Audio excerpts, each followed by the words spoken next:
그 두 사돈 분들이 다 대단한 분들이시네요.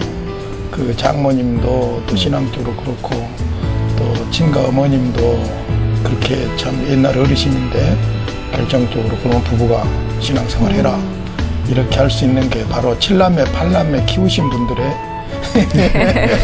철학인 것 같아요.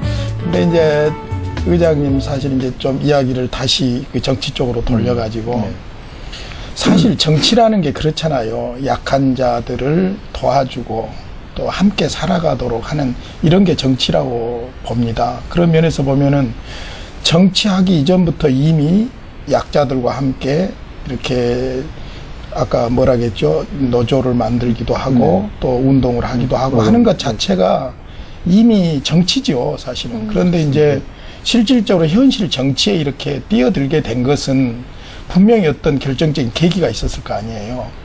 그 계기가 무엇이었습니까? 네, 사실은 주변에서 그런 권유를 많이 했었습니다. 네, 근데 방금 우리 목사님 말씀대로 이 정치가 제도권에 와서 하느냐 아니면은 그 저같이 현장에서 중심으로 하느냐 이 차이였거든요. 그렇죠. 네. 그래서 저는 사실 91년도에도 이렇게 지방의회가 부활해가지고 이제 5.16 군사 정변이 일어나면서 사실은 지방의회가 해산됐지 않습니까? 그래서 목포시의회 같은 경우는 좀 9대의회잖아요. 그때 3대까지가 끊겼으니까요. 그리고 이제 91년도 4대가 되면서 이제 지방의회가 부활됐어요.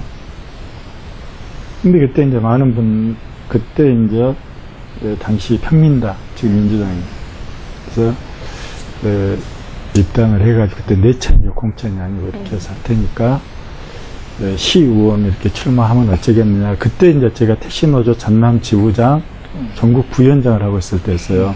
근데 그때 제가 진출했으면은 구속 수배 안 당했죠. 근데 나는 현장에서 할 일이 많지 아직 제도권에 들어가기는 아닌 것 같습니다.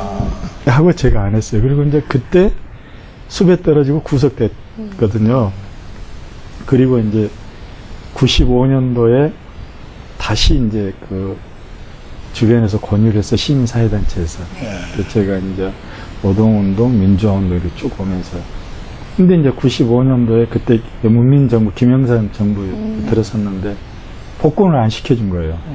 목포에서 한 3명 정도 그때 공안사범들 안 시켜준 겁니다. 그래서 이제 저도 뭐 정치하겠다는 뜻이었기 때문에 생각이 없었는데 이미 그때 일부에서는 내가 출마하는 걸로 얘기가 다 되어 있었고 근데 복권이 안 되니까 이제 안 되잖아요. 피선거권이 없었어요. 그래서 이제 있는데 98년도에 국민의 정부가 들어서면서 3월 달에 갑자기 복권이 돼버린 거예요. 그때 이제 김대중 정부에서 그때 이제 소위 말하면 양심수라고 하는 이 사람들 이렇게 복권을 대대적으로 해줍니다. 그러니까 정권은 늘 바뀌어봐야 돼. 네. 그래서 복권이 되니까 이제 주변에서 이제 물밀듯이 안 된다. 이제 제도권으로 들어가서 이 풀뿌리 민주주의라고 하는 지방의회를 부활을 시켰으니 이제 제도권에 들어가서 그 안에서 변화를 좀 가져가라. 네? 그것도 당신이 이전에 해야 할 역할이다. 이런 이제 이들 주장 강했죠. 그래서 당시 시민 후보로 제가 이제 출마를 하게 됐습니다. 네. 그래서 이제 그때 처음 느낀 것 같아요. 보면은 제도권 정치에 입문하게 됩니다. 그렇게 또 권유로 제도권 정치에 들어가셨는데 또 2년 만에 위기가 찾아왔다고 하셨는데 또 그건 어떤 위기셨을까요? 그것은 제 자신과의 어떤 문제였던 것 같아요. 제도권에 들어가서 내가 뭔가 이뤄낼 것이라는 생각이 굉장히 깊었습니다. 근데 이제 막상 제도권에 들어와서 보니까 우리나라 지방자치 제도가 굉장히 이게 어렵습니다. 지금도요. 이게 어떻게 보면 아직도 중앙 정치에 예속돼 있다고 봐야 됩니다. 이게 어떤 법을 하나 우리가 만들려고 해도 조례를 만들려고 해도 상위법에 위배되면 안 돼요. 우리가 건축에 관한 무슨 조례를 하나 목포 지역 실정에 맞게 우리 의원들이 만들려고 해도 상위법 위배되면 이게 무효가 돼버립니다. 말은 자치. 네, 말은 뭐 지방자치인데 그리고 또 지방의회 의원들이 가지고 있는 권한이라는 이런 모든 한계가 있는 거예요. 근데 시민들의 이제 기대라든가 눈높이는 굉장히 기대가 커졌을 거 아닙니까? 풀뿌리 민주주의. 그리고 이제 지방의회도 부활되고, 민선, 뭐 자치단체장도 선출하게 되고, 95년부터. 이게 이제 저 역시도 그 안에서 이제 굉장히 고민하고 갈등을 해요. 고민하고 갈등을 합니다. 한 2년 됐는데, 하루하루 열심히 좀 했다고 생각했는데 뒤돌아보니까 되는 게 없는 거예요. 이래가지고 내가 여기서 뭐 하고 있나? 내가 여기를 왜 왔지? 앞으로 더 해야 되나? 막 이런 이제 고민, 갈등이 막 느껴지는 겁니다. 그리고 제가 이제 어떤 공식적인, 공개적인 석상에서도 저 나름대로 이렇게 열심히 했는데 뒤돌아보니까 손에 잡힌 것도 없고 되는 것도 없는 것 같아서 제가 굉장히 갈등을 느끼고 있습니다. 막 이런 얘기를 했어요. 그러니까 이제 그 생각하는 분들 다를 거 아니에요. 누가 하라겠나? 하시는 분들도 있을 것이고 또 어떤 분들은 야 진짜 솔직하다. 어떤 사람 같으면 저기 뭐 하나 이렇게 만들어졌으면은 저거 내가 이렇게 시원해서 만들었습니다 이라고 자랑할 텐데 어떻게 젊은 사람이 저렇게 솔직할 수가 있나. 이렇게 하면서 격려해주는 것도 있었어요. 그 이제 고민을 하다 보니까 무슨 생각이냐면 기도를 좀 해야 되겠다. 그래서 사실 진짜 기도를 하는데 저희 아내하고 둘이 새벽마다 이제 새벽마다 이제 기도를 했어요. 근데 이게 이제 하는데 어느 날 갑자기 그 생각이 드는 거예요. 야, 내가 이게 자만에 빠졌구나.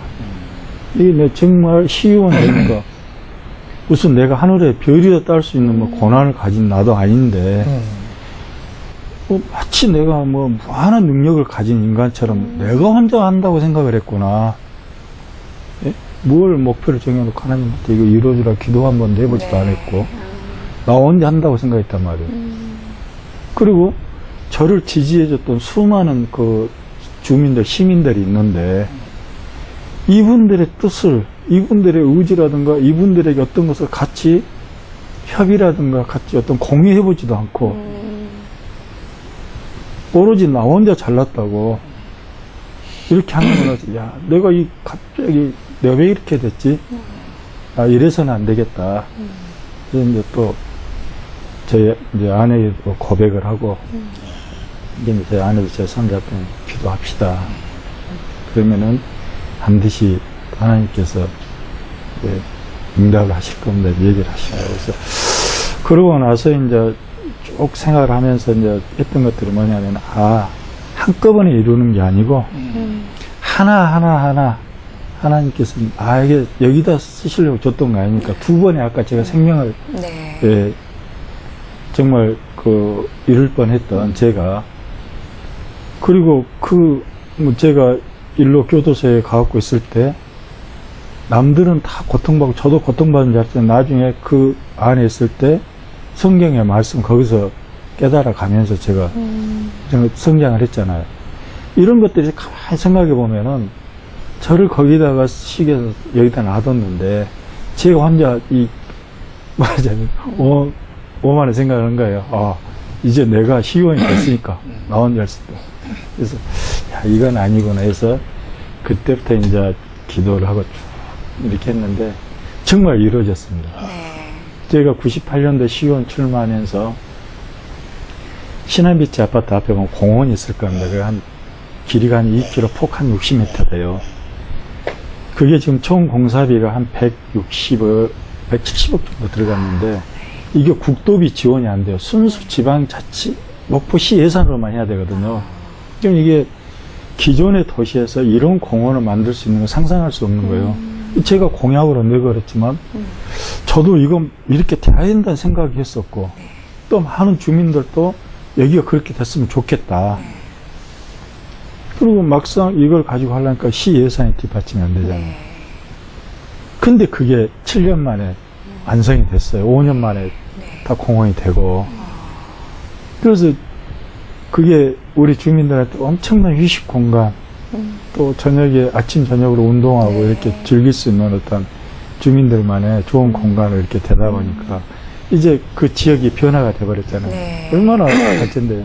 그래서 이런 것들이 그때 내가 좌절하고 기도하면은 이럴 수 있을까 하는 생각을 하죠.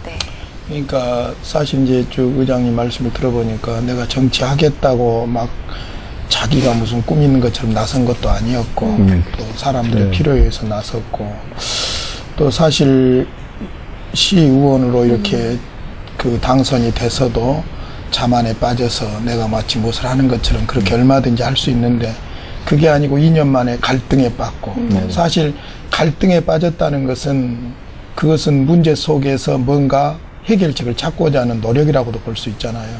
그 갈등을 통해 또 하나님의 음성을 듣고 하나님이 원하는 쪽으로 가시고 하셨는데 사실 그런 것 같아요. 그 소위 개구리 올챙이적 생각 못한다고 어떤 자리에 가면은 과거를 잊어버리고 교만하고 그러다 사람이 망하잖아요. 근데 이제 우리 의장님은 그 자기가 교만하고 좀 뭔가 아니다 싶을 때 찾아가는 곳이 있다면서요. 제가 이제 흔히들 요즘 얘기하는 그 재래시장이라고 그러잖아요. 재래시장, 이제 예. 우리가 이제 정확한 영어로 보면 전통시장인데요. 전통시장.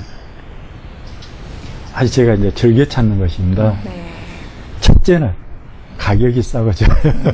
누가 저를 사주든 내가 그분한테 대접을 하든 부담이 없어요. 네. 그리고 우리 것이니까 얼마나 맛있습니까? 네. 우리 어떤 재래식 음식도 맛있고 감은 정겹고. 근데 거기 가면요 정말 다양한 분들이 옵니다. 공직에 계신 분들, 무슨 자영업 하신 분들, 무슨 회사 사원, 뭐 일용직 노동자, 주부, 다양한 분들이 와요. 그러면 그 안에 딱 가면은요, 내가 살아있다는 느낌이 들어요. 사람 냄새가 네, 사람 냄새가 나고요. 정말 그리고 그분들하고 이렇게 가면은, 이제 그분들이 저를 또 많이 알아보잖아요. 네. 그래서 저는 또 보면 무조건 인사하고, 또 대부분 저도 또 아신 분들이 또 많이 있더라고요.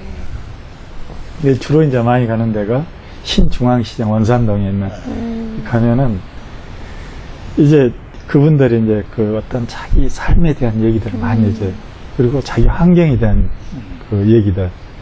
그러니까 제가 다 할 수 없잖아요. 그렇죠. 어떻게 그분들의 어떤 주변 환경, 뭐 생활 다 모르잖아요. 근데 이분들이 바라보는, 이분들이 느끼는 이런 것들이 바로 우리 시민 생활 속에 뿌리 깊게 있는 이게 정책이 돼야 되고 이런 문제들, 이런 고민들을 해결하는 게 시의회라고 하는 대의기관이 그리고 대변자라고 하는 의원들이 바로 이런 일들을 해는. 그래서 저는 거기 가면 정보도 많이 얻고 네. 제가 얻어오는 게 많습니다, 네. 사실은. 그러시군요. 그래서 가면은 또 그분들 좋아해요. 저 만나고 저희들 네. 만나면은 네. 손 따뜻하게 잡아주시고 하수연다. 예, 다 얘기하시고 그래서 예, 선거 때만 아니라 사실 평소에 그렇게 다녀야 돼요. 예. 그게 진짜 훌륭한 거죠. 예. 이렇게 또 시의원 하시다 보면은 많은 분들의 고충도 들으시고 하실 텐데요. 네. 혹시 가장 기억에 남는 분들 있으실 것 같아요. 그게 이제 그렇죠. 그 할머니가 계셨어요. 근데 그 마을에 그 사시는 그 통장님이신데 나이가 좀 드셨어요. 근데 굉장히 통장 열정적이신데 한 번은 저한테 그래요. 아, 배우원 시간 언제 되냐고 그래서 한 시간이 언제든지 제가 뭐 됩니다. 무슨 일 있습니까? 했더니 두말 않고 어디 누구 집으로 오라고 그러더라고요. 그래서 이제 그 앞에 갔더니 그 집 앞에가 이제 몇 분들 계셔요. 그래서 이제 저 안으로 이렇게 들어오라고 그래서 들어갔더니 이렇게 그 거실 문 열자마자 악취가 엄청 나는 거예요. 뭐 이렇게 보니까 뭐 거실에는 뭐 특별한 건 없는데 주방 있고. 근데 이제 방문을 여니까 정말 그 차마 이렇게 표현하기 힘들 정도 이렇게 냄새가 나더라고요. 그래서 보니까 할머니 한 분이 누워 계셔요. 그래서 이제 그건 사연이 깊겠다. 이제 여러 가지 그 순간에 막 생각이 들 거 아니에요. 이제 뭐 있는데 할머니가 저를 보자마자 저한테 딱 그러더라고요. 배우원 왔어. 굉장히 이제 제가 말은 이렇게 하면 목소리가 가는 목소리인데 잘 들릴 듯 말듯한. 그래서 아니 어디 이렇게 괜찮으세요? 저도 이제 아신 분이고. 네.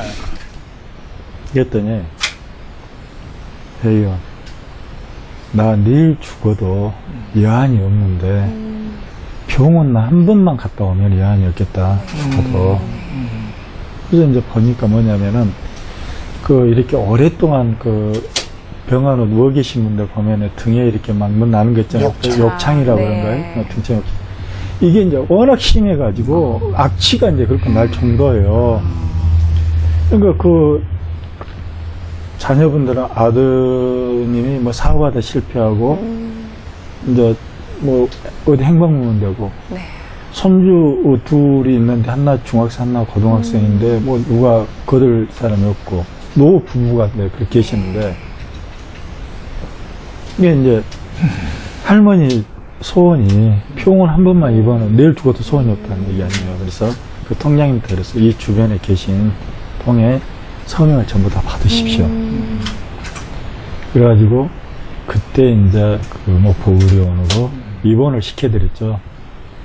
입원을 시켜드렸는데 그러고 나서 이제 몇 차례 이제 뵙고 또 이렇게 있었을 거 아니에요. 근데 이제 시간이 지나니까 저도 할머니 생각이 조금은 이제 기억이 아스나야 되는데 상당히 지났어요.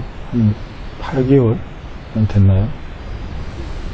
근데 이제 보건소 쪽으로 이렇게 쭉 걸어가는데 어떤 분이 할머니가 배의원 그래요. 그래서 뒤돌아보니까 그 할머니인 거예요. 네.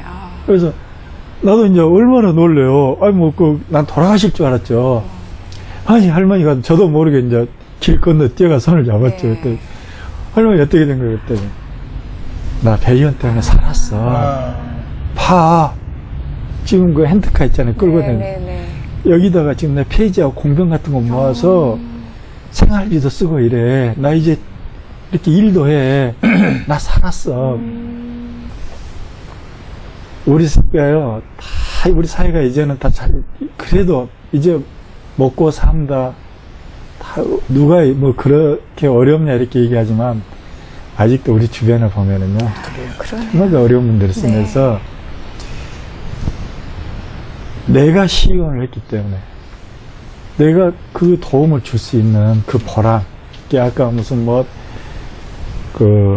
공원 조성하고 뭐 여러 가지 일들도 했지만 시민을 위한 정책 이런 일 했지만은 사실은 그분들에 대한 애안이라든지 어떤 삶에 대한 또 그분들이 조금만 우리가 그러지 않습니까? 목사님들 이렇게 교회에서 이렇게 봉사하고 우리 전부 다 이렇게 하다 보면은 정말 그분들을 우리가 갖다 주는 김치 한 바구니는 우리가 별거 아니지만 그분들한테는 이건 정말로 소중한 그렇죠. 반찬이고 얼마나 이 가슴 타던 일이고 그분들한테 용기고 희망이거든요. 맞아요. 그래서 그런 일들이 이제 한 몇 차례 있어요. 그런 일들이 몇 차례 있는데 그래서 이제 손주가 결핵으로 고생했는데 그 이제 해서 나중에 이렇게 해준 여러 가지 일들도 있는데 이런 일들 어떻게 보면 제가 이런 일 하면서 참 보람을 느끼는 일인 것 않나 싶습니다. 그 의장님 말씀을 듣다 보니까 최근에 이제 경남에서 의료원 폐업 사태가 지금 상당히 파장을 일으키고 있지 않습니까? 근데 전국적으로 그 시의료원들이 거의 적자라고 그래요. 서울인가 경기도 어느 한 군데만 빼고. 그런데 지금 방금 의장님 말씀을 듣고 보면 적자라 할지라도 의료원이 있어야 될 필요성이 있구나 그런 생각이 드는데 우리 목포 의료원도 사실은 적자고 힘들 거 아니에요. 그런데 의료원하고 관련해서도 의장님이 또 뭐 하신 일이 있다면서요. 예, 이게 지금 현재 의료원이 전부 다 광역 예산이라 예, 목포만 유일하게 지금 목포 기초단체에서 시의료원을 하고 있고요. 진주 의료원도 지금 경상남 도의사이기 때문에 도의회에서 도지사가 폐업을 하네 마네 이러거든요. 근데 이제 제가 그때 초선 때였는데요. 제가 목포시 의료원을 사실 그때 목포시의회에서 폐업을 하려고 했던 거죠. 그게 뭐냐면은 지금의 행안부 이제 안전행정부죠. 안행부 같은 데다 경영평가 진단을 요청을 했어요. 그것은 뭐냐면 100% 그것은 폐업으로 갑니다. 아니 뭐 적자고 이런데 뻔하지. 진짜 그 경영하라고 했으니까. 네. 그래서 목포 시의료원이 이제 그 폐업 위기에 몰렸을 때, 그때 이제 거기 의료원에 근무하신 분들이 뭐 3개월 동안 임금을 아마 못 받았던 걸 그럴 거예요. 예. 상여금도 좀 보너스도 밀리고 이런 문제들이 좀 있었어요. 예. 그래서 제가 그때 이제 했던 얘기가 그겁니다. 국가나 자치단체는 이 국민에 대한 복지, 교육, 보건 이런 것들은 국가가 국민에게 줘야 할 의무다. 지자체나. 근데 그걸 어떻게 경영 논리로 흑자다 적자다 이렇게 가서는 안 된다. 네. 그럼 국민이나 시민은 누구를 의지하고 사느냐? 우리가 세금을 내야 할 의무가 있다면 국가는 국민을 책임져야 할 의무가 있는 것인데 우리 국민이 그 권리를 어떻게 받겠냐? 그렇다면은 이것은 경영의 논리로 봐서는 안 된다. 네, 흑자다 적자다 이렇게 봐서는 안 되고, 아까 말씀드린 그 할머니가 같이 이런 분들, 어려운 분들, 진짜 그래요. 어디, 우리가 일반 병원 가서 한다면 누가 받아주겠습니까? 병원비 누가 하고. 네. 또 많은 또 뭐 형려자들도 있고 많이 있어요. 정말 보면 의료원을 찾는 분들이 대부분 정말 어렵습니다. 경제적으로. 그래서 그렇게 해서는 안 된다. 그래서 제가 이제 의료원 노조 집행부 다오라고 의료원 원장, 그리고 목포시, 그리고 우리 의회에서 간단히 했었어요. 그래서 얘기를 해가지고 의료원에서는 정상화 될 때까지 그 밀린 임금을 본인들이 그때까지 기다리겠다. 또 상여금은 안 받겠다. 또 뭐 정상화 될 때까지 본인들 최대한 협조를 했다. 이런 데 노력들이 있었어요. 그리고 이제 제가 제시한 것은 목포 의료원이 왜 어려운지 이걸 좀 해봐라. 없애려고만 하지 말고 돈 벌려고만 생각해. 원래 그 의료원은요, 돈 버는 공공의료기관이 아닙니다. 공공의료기관이라고 하는 것은 최소한의 국민과 그 시민의 생명을 위해서 존재하는 것이지. 그럼 공공성을 띈 의미가 없지 않습니까? 네. 민간 병원이나 해야죠. 그래서 하는 건 아니다.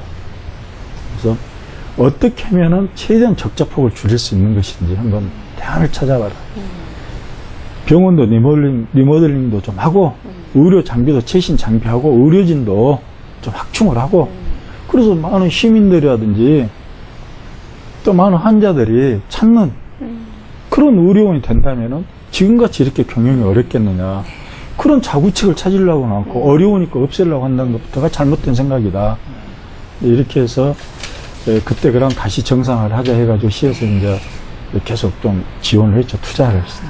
그래서 이제 오늘의 그런 의료원 지금 전치를 하게 됐고요. 아까 그 할머니 같은 분들이 이제 그런 치료를 받을 수 있는 기회가 됐던 것 같고요. 네. 또 하나는 이제 목포 지금 현재 국립병원이 있습니다. 그 소위 말하면 거기가 목포 국립계력병원인데요. 그렇죠. 거기도 이제 제가 98년도 시의원 될 때 정부에서 없애려고 그랬습니다. 네. 근데 우리나라에서 세 군데밖에 없었어요. 마산, 공주, 목포. 근데 이미 이제 한 군데는 없앴고, 목포 없애고 한 군데만 이제 아마 뭐 정부에서 형식적으로 놔두려고 했던 것 같아요. 네. 근데 제가 이제 시의원 되기 전부터 그거 반대 운동을 했습니다. 그 국립결핵병원 목포 그 폐지하는 것을 반대 운동을 하고 있었는데, 제가 목포 시의원 당선되자마자 제 이제 대표 발의해가지고 정부에 강력한 건의문하고 결의문을 채택을 해가지고 각 국회, 청와대, 보건복지부, 기획재정부, 기재부 싹 보냈어요. 네. 그리고 이제 그때 여기 국립결핵병원 원장님이 참 대단한 분이었어요. 그 저는 이제 의학에 대한 지식이 부족하잖아요. 이걸 없애서는 안 된다는 생각은 강하지만 의학에 대한 제가 지식이 부족한데 그분은 아주 우리 대한민국 최고의 결핵병원 치료의 권위자였던 것 같아요. 네. 근데 이분이 안 된다. 절대 이거 없애서는 안 된다고 나 생각합니다. 내가 여기 원장을 하고 안 하고 자기가 마산에 우리 한국병원 같은 그런 규모의 큰 병원을 갖고 있대요. 네. 그러나 자기는 돌아가면 되지만 이건 없애서는 안 된다. 그럼 이제 저도 그때 많이 이제 알고 배웠던 것들이 결핵이라고 하는 병이 뭐냐면요. 우리가 지금 이렇게 대화 중에도 공기로 호흡을 통해서 바로 감염 전염됩니다. 네. 그러니까 순식간에 미국 같은 나라도 최고의 선진 나라도 어느 날 갑자기 순식간에 결핵 환자들이 수백만 뭐 이렇게 천만 명 이렇게 늘어날 수도 있는 거예요. 네. 그런 일들 있지 않습니까? 네. 우리나라에서도 얼마 전에만 하더라도 한 학교에 고등학교에 한 반에 네, 25명 그랬죠. 학생들이 전체가 감염된 경우가 있어요. 그것이 한 반 안에 그 있는 갇혀있는 그랬죠. 차단된 네. 데에서 호흡을 통해서 이게 되거든요. 그래서 결핵은 국가가 관리하고 국가가 이것을 하지 않으면은 안 됩니다. 그리고 또 하나 중요한 것은 2차 감염됐을 때 네. 치료 기간이 없다는 거예요. 2차 감염은 굉장히 이게 강합니다. 그래서 일반 우리가 결핵 치료를 했던 거하고 또 달라요. 그래서 이런 중요한 것을 갖다가 특히 우리 서남권에 하나 있는 이 결핵병을 없애서는 안 된다. 이 결핵병의 하나 중요한 이유가 뭐냐면 경제적 부담이 없습니다. 네. 모든 게 다 국가나 중국이 네. 하고 또 그 적십자 있지 않습니까? 우리가 뭐 크리스마스 실 같은 거 이렇게 하면 뭐 있지 않습니까? 네. 네. 그러면 거기 같은 지원해 주는 게 다고요. 그리고 이번 해학교에서 10,000원도 안 돼요. 8,000원인가 근데 지금 10,000원인가 기랑 같더라고요. 한 달 월. 그것도 없으면 안 받습니다. 그러면은 대부분 결핵에 감염된 분들이 어떤 사람들이냐면은 경제적으로 취약하고 또 환경이 주거 환경이 열악하거나 그렇죠. 이런 분들이잖아요. 네. 가난한 병. 예. 네. 이게 잘 산 사람들이 있는 병이 아니에요. 그럼 이걸 어떻게 국가가 방치했을 때는 순간이에요. 그렇죠. 네, 그래서는 안 된다 해가지고, 그때 이제 직접 발로 뛰고, 여기 뭐 저희들 비디오, 뭐, 언론 보도 스크린, 뭐, 집행상을 다 찍고 해가지고, 노력 끝에 이제 여기 지금 현재 목포 국립결핵병 전치시켰다. 그래서 이런 것들이 이제 어떻게 보면 해오면서 작정을 보라. 네, 정말 그러셨겠어요. 그렇게 하시다가 또 삼선 때 또 큰 어려움이 있으셨다고 들었는데 그건 어떤 일이었을까요? 그러니까 참 사람이 자만하면 안 되는 부분들이 이제 그건데요. 저에게 2년 만에 그 깨달음을 줬잖아요. 저에게 네. 그 고민을 하는 시점을. 그런데 이제 제가 초선 때 목포에서 최다 득표했죠. 재선 때 최다 표차를 했어요. 네. 이렇게 기록을 다 갖고 이제 가는 건데, 삼선이야 별일 있겠냐. 네. 되는데, 그리고 주변에서 누가 봐도, 변영국에는 삼선 무난하다. 근데 그때 이제 중선고제가 처음 막 실시될 때였어요. 그런데 너무 힘든 겁니다. 제일 힘든 게 사람들이 받는 상처였어요. 배신. 네. 형님, 동생 한 사람이 어느 날 함께 뭐 상대협회가 있잖아. 너무 힘들었어요. 그때 이제. 그리고 이제 어렵겠다. 진짜 어렵겠다 하고 이제 저는 뭐 이제 이 정치한 사람도 그런데 이 선거에 미치면은 이게 사람이 제정신이 아닌데요. 죽어야 돼. 예, 저기가 아닌 제정신이 아닌데 정말 힘들더라고요. 근데 그때도 이제 제 아내 우리는 이름으로 11사람께 기도합시다. 이제 기도만 하면 눈물이 그냥 푹푹 쏟아지는 거예요. 이제 옆에 계신 우리 집사님들, 권사님들 무슨 일이냐, 우리가 네. 같이 예? 기도하고 할 테니까. 근데 그 얘기를 어떻게 해요? 하고 이제 기도해 주십시오 얘기만 하고 있는데 어느 날 갑자기 한 일주일 정도나 남겨놨나 마음이 평온해지는 거예요. 정말요. 그리고 떨어진다는 생각이 안 들어요. 상황이 너무 안 좋았는데. 그래서 이제 우리 아내한테 갑자기 마음이 평온해지면서 뭐 자신감이 좀 생긴다고 했더니 자기도 그런다고. 그리고 그때부터 편하게 했어요. 네, 편하게 했어요. 근데 결과가 보니까 제가 4개 선거구에서 3개에서 다 졌어요. 다 졌는데 마지막 1개 선거구에서 제가 이제 대역전 드라마를 그게 뭐겠습니까? 저한테 자만하죠. 네. 이제 이후에 또 정말 또 제가 이제 마음을 또 새롭게 이렇게 하다 보니까 지난번 선거 때는 목포에서 역대 최다 득표를 또 했어요. 지난번 선거 때는, 사선 때는. 그래서 어느 한 순간도, 내 자신이 잘나고 내가 뭐 결정하고 이런 것들이 아니라 하나님 말씀에 순종하고 기도하고 그리고 정말 시민들 소중하게 생각하고 이렇게 할 때 저에게 주실 복도 많고 또 제가 하고자 하는 하나님이 쓰고자 하는데 제가 또 그 일을 하도록 이렇게 주실 것 같다는 생각을 합니다. 그래요. 그리스도인들이 위기가 사실은 위기가 아니라 그 위기를 어떻게 대처하느냐, 정말로 자기를 돌아보고 하나님을 의지하고 간절하게 기도하느냐, 그렇지 않느냐가 이제 관건인 것 같아요. 근데 의장님께서 위기 때마다 하나님을 붙잡고 꼭 다윗과 같이 그렇게 함으로 또 하나님께서 새 힘도 주시고 마음의 평안도 주시고 아이디어도 주시고 그래서 훌륭한 일들이 이렇게 많이 오셨는데 뭐 의장님께서 내가 시의원 돼가지고 이거 됐습니다 저거 됐습니다 뭐 그런 말씀 하시기는 좀 힘드시겠지만은 그래도 이제 들어보니까 목포시의 초등학교 중학교에 친환경 무료 급식 그것이 이제 2011년도에 네. 전체 초등학생들에게 하다가 2012년 작년부터 이제 중학생까지 이렇게 확대해서 하고 계시다면서요. 근데 이제 그게 그냥 뭐 정치적으로 내가 펴먹기 위해서 그게 아니고 그렇게 하시게 된 어떤 계기가 있을 거 아니에요. 네. 제가 학교 운영위원장을 10년 넘게 쭉 했었습니다. 예, 우리가 이제 보편적 복지냐, 선별적 복지냐, 이걸 가지고 이제 소위 말하면은, 지금 새누리당이나 민주당이나 또 진보, 적인 성향과 좀 차이가 있는데, 저는 이 부분은 보수적 시각이 됐든 진보적 시각, 이것은 하나로 가야 된다는 생각인데요.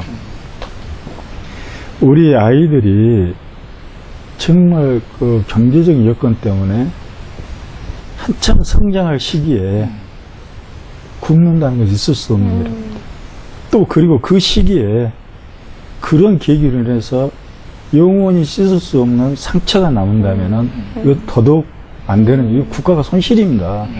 그래서 이것은 평등해야 된다. 그래서 흔히 일부에서는 잘 사는 사람이랑 못 사는 사람 다 무상급식 해야 되냐? 그건 아니. 그건 정말 교육에 대한 관심이 부족하다고 봅니다. 그 애들이 누구는 돈 주고 먹고 누구는 무상으로 먹고 이게 말이 되겠습니까? 이것은 복지 차원이 아니라 교육 차원에서 봐야 됩니다. 또 그 자체가 차별이 돼버리고. 그렇습니다. 제가 학교 운영위원장을 하면서 몇 가지를 했는데 그 중에 하나가 얘들 굶겨서는 안 된다. 두 번째가 현장학습이라든지 수학여행 갈 때에 소외시키지 말아라. 아파서 부득이하게 못 간다는 이런 아이들은 어쩔 수 없지만 돈이 없어서 못 가서는 안 된다. 어떤 상황이 됐든지 간에 노력해서 그 애를 보내도록 학교와 협력해서 해서 그렇게 하고 뭐 앨범이라든가 이런 것들이 그 어린 마음의 상처가 한번 남게 되면 이게 커서도 성장해서도 이거 지울 수가 없거든요. 어렸을 때 선생님이 어떤 교육에 따라서 아이들이 달라지잖아요. 그래서 제가 2010년도에 지난 선거 때 공약도 그랬지만 제가 의장이 된과 동시에 최소한 초등학교만큼은 무상급식을 이끌어 가겠다라고 강력히 했었고 시에서는 재정이 안 되니까 힘들었어요. 그래서 4학년까지만 하고 5학년, 6학년은 다음 해에 하자 하는데 그때 이제 얘기를 해가지고 저희 시의원들이 이제 교육감을 만난 거죠. 장만철 교육감을 만나서 우리 시에서 48억 될 테니 도 교육청에서도 48억을 대시오. 그럼 초등학교 우리 전면 무상급식을 할 수 있어. 그렇게 해서 전면 무상급식을 친환경 초등학생 전면 무상급식을 했는데 이제 작년부터는 중학생까지 지금 확대 실시를 하고 있거든요. 그 예산은 또 어떻게 하셨어요? 그래서 이제 왜 그게 가능했냐면요. 이것도 이제 거슬러 올라가면 제가 한 9년 전인가 제가 이미 학교 급식 지원에 관한 조례를 제가 대표 발의했었어요. 그래서 이미 그 조례에 근거해서 시 일부하고 도에서 지원을 받은 예산이 있었습니다. 저희들은 목포는 기본적으로. 그래서 그 예산 플러스 이제 작년부터 도에서 지원해준 예산이 있었어요. 그러니까 그걸 플러스 하니까 우리 시가 크게 부담을 안 갖고 중학교까지 확대 실시가 가능했던 겁니다. 그래서 제가 볼 때는 2014년, 15년 네. 이 정도면은 고등학교까지 이제 전면 친환경 무상급식 확대 실시에 가지 않겠는가. 네. 이렇게 돼야 되고요. 반드시 이 부분은 어떤 복지다 이런 것보다는 사실 교육 차원에서 네. 그래서 이렇게 좀 실행시켜 나가야 된다 이렇게 네. 생각을. 제가 초중고생 아이들이 다 있는데요. 시 의장님 덕분에 이렇게 혜택을 보고 있었는 줄 오늘 알았네요. 감사합니다. 우리 저를 포함해서 22명의 네. 시의원들의 노력의 어떤 결과였고 또 네. 우리 저 시의 또 정정부 시장이라든지 또 네. 시 공무원들도 저희들 어떤 요구를 할까요? 또 이런 주장에 충분히 공감이 돼가지고 네. 또 이런 어떤 결과물들이 이렇게 형성된 것이다, 네. 만들어낸 것이다 이렇게 생각합니다. 네. 그 말씀이 더 고맙습니다. 그러게요. 네, 의장님 또 이렇게 정치에 관심을 둔 청년들이 또 이 방송을 보고 있기도 하거든요. 또 그분들에게 한 말씀 해주시고 싶은 말씀 있으실 것 같아요. 우선 앞으로 정치에 좀 입문해서 국민을 위해서 시민을 위해서 하겠다면은 그건 대단히 중요한 역할입니다. 네. 저도 지금까지 해왔지만은 내가 이 자리가 무슨 뭐 명예나 아니면 무슨 간투 이렇게 생각해 본 적은 없는데요. 이게 잘못돼 버리면은 나 한 사람이 진짜 수많은 목포시 정책을 잘못되게 갈 수도 있고 그것이 뭐예요?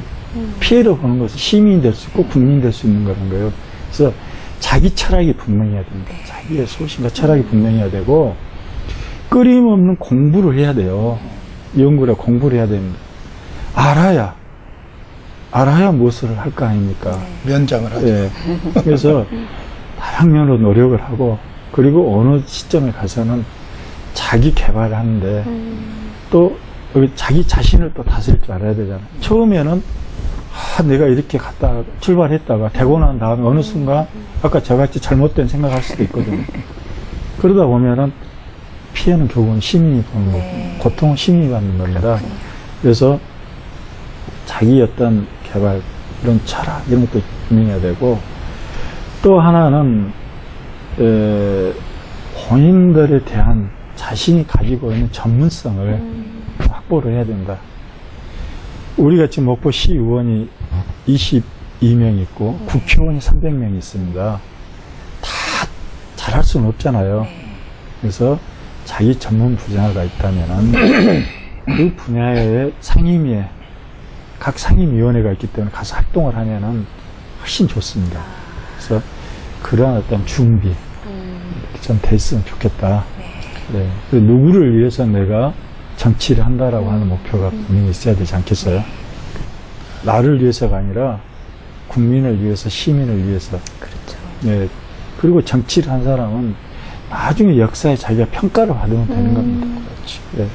그러기 위해서 하는 것이 내가 우선 잘 먹고 잘 살고, 뭐 내가 이렇게 그렇게 되면 정말 그걸 가장 피해를 입고 고통받는 것은 누구겠어요? 국민과 시민 생각입니다. 이장님 앞으로 계획이나 또 비전이 있으시면 또 말씀해 주세요. 네, 어려운 질문인데요. 뭐 인간이야 뭐 상상으로는 무엇을 다 못하겠습니까? 네, 어젯밤에도 잠이 안 와서 이 생각 저 생각 하다 보니까 어디 참 위에 올라갔다 내려온 꿈도 하고 저 밑에 내려갔다 다시 어느 꿈도 꾸고 그러는데요.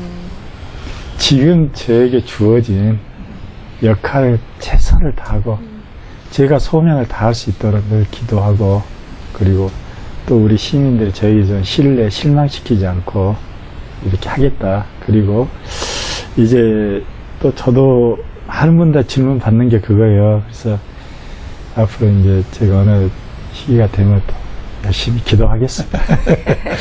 감사합니다. 네. 오늘 우리 시의회 의장님이신 배정범 집사님 또 의장님 말씀을 들으면서 우리 목포가 이래서 행복하구나 그런 생각을 했습니다. 그러면서 제 내리에 떠오르는 인물이 있었어요. 18세기의 유명한 영국의 국회의원이었던 윌리엄 일보포스가 떠올랐습니다. 그가 25살에 예수님을 구주로 영접합니다. 그러면서 하나님께서 나를 이 땅에 보내신 목적, 그리고 내가 단순히 나 하나 예수 믿는 것이 아니라 어떻게 이 하나님 나라의 영향력을 세상에 끼칠 것인가, 그 고민을 하게 되더라고요. 그래서 27살에 국회에 들어가게 되는데, 그때가 1787년 10월 20일경인데 10월 28일 그 일기장에 이런 내용이 나온다고 그래요. 하나님께서 나에게 2가지 사명을 주셨다. 하나는 노예 무역을 폐지하는 것이고, 또 하나는 잘못된 관습을 폐지하는 것이다. 그런 내용이 일기장에 있었다고 그래요. 근데 사실 그때 당시에 영국에서 노예 무역 제도를 폐지한다는 것은 이건 달걀로 바위치는 것과 같았습니다. 왜냐하면은 거의 재정의 3분의 1이 노예 무역으로 인해서 유지되었고요. 기득권 세력이 절대로 노예 무역 제도를 폐지할 수가 없다는 거예요. 그래서 국회에서 계속 이 안건을 상정했을 때에 소위 선배 정치인들이 뭐라고 이야기했냐면은, 노예 무역을 폐지하는 그것은 사적인 감정이다. 그 사적인 감정을 공적인 입장에서 말하면 안 된다. 그렇게까지 했다는 거예요. 그러니까 온갖 공갈 협박이 있었고, 그런데도 그는 끊임없이 계속해서 노예 무역 제도를 폐지해야 된다고 하는 법안을 계속 상정했다는 겁니다. 근데 놀라운 사실은 56년 만에 그 노예 무역 폐지 법안이 통과된 거예요. 56년 만에. 그리고는 사실 그 하나님의 뜻이 이루어지는 것을 윌리엄 보스는 기뻐하면서 2개월 후에 세상을 떠나게 됐다고 합니다. 사실 우리는요, 교회 안에서 그리스도인이 아니라, 예배 시간에만 그리스도인이 아니라, 내가 생명이신 주님을 모신 사람으로서 이 땅에 보내신 분명한 목적이 있거든요.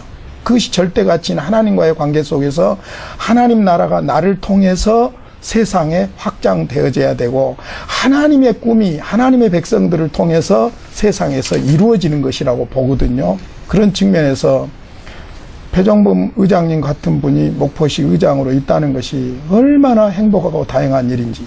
왜냐하면 그 자리에 가서 조례를 만들 수 있고 법안을 만들 수 있고 하는 이런 입장에 있기 때문에 영향력을 끼치잖아요.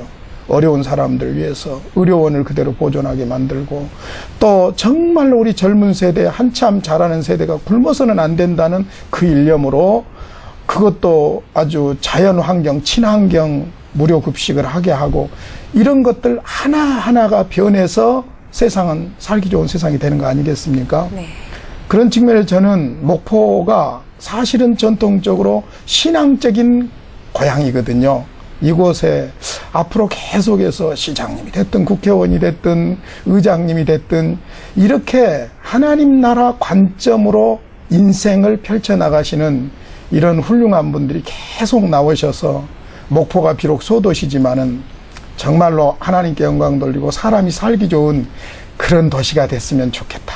그런 생각을 하고요. 우리 모든 그리스도인들이 각자의 위치에서 크든지 작든지 하나님 나라에 영향력을 끼치는, 역사에 남는, 누구든지 역사는 기록되거든요. 그런 삶을 살았으면 참 좋겠다. 그런 생각을 했습니다. 참 오늘 행복합니다. 이런 훌륭한 분이 우리 목포시의 의장님으로 계시다는 것이 너무 행복하고 반갑습니다. 의장님 오늘 너무너무 감사합니다. 좋은 말씀 많이 들었습니다. 감사합니다. 본 프로그램은 앱과 인터넷을 통해서 다시 보실 수 있습니다. 스마트폰이나 홈페이지에서 CTS 목포 방송을 검색해 주시기 바랍니다. 시청자 여러분, 안녕히 계십시오.